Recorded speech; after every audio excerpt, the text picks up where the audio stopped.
In this video, I want to introduce you to the multinomial distribution, which is a probability distribution when we have categorical data. If you have not yet watched the video on the multinomial coefficient, you should do that prior to watching this video. Here are the conditions for creating the multinomial distribution. We make n observations and we categorize each observation into one of k categories. Each observation must be independent of other observations. The probabilities for obtaining an observation in each category must stay constant. Those probabilities do not need to be equal to one another. That is, you could have a different probability of being in category 1 than in category 2, and a different probability of being in category 2 than in category 3, but those probabilities must stay constant throughout your study. How do we actually do this in terms of research? We identify target and accessible populations. We hope that the accessible population represents the target population well.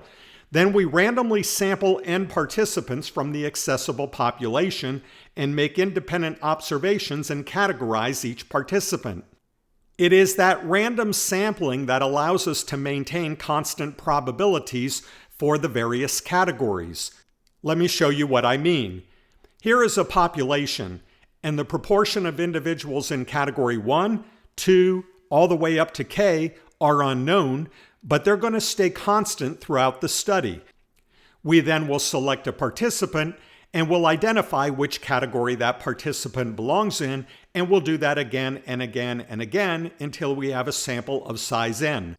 It is this process of randomly selecting from this population that is going to keep these probabilities constant so that we can construct the multinomial distribution. And now let's look at the multinomial distribution.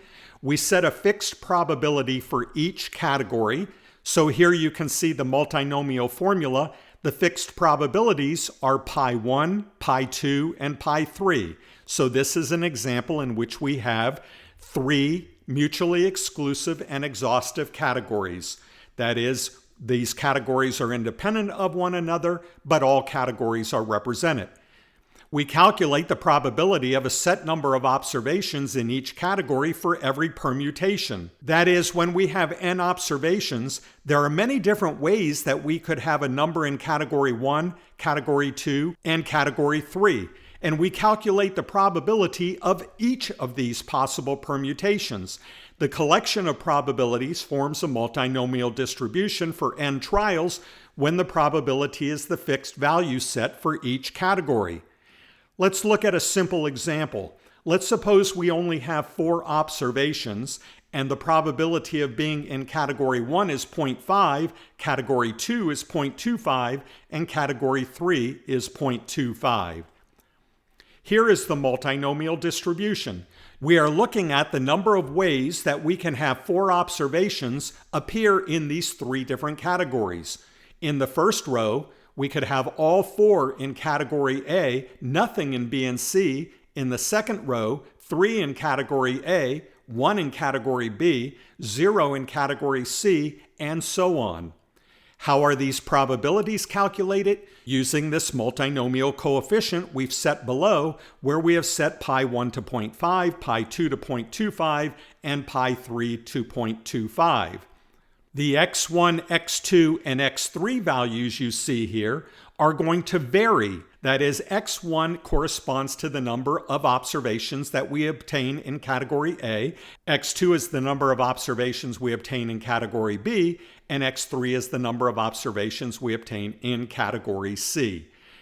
All the possibilities are represented, so therefore we have a multinomial distribution, and if we were to add up all these probabilities, they would sum up to 1, meaning that we've exhausted the set of possibilities.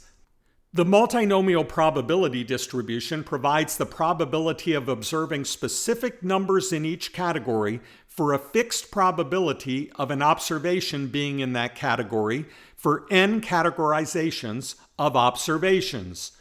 The fixed probabilities for each category could be hypothesized and tested with a multinomial probability distribution. That hypothesis test is called a goodness of fit test, and we will look at that in a future video.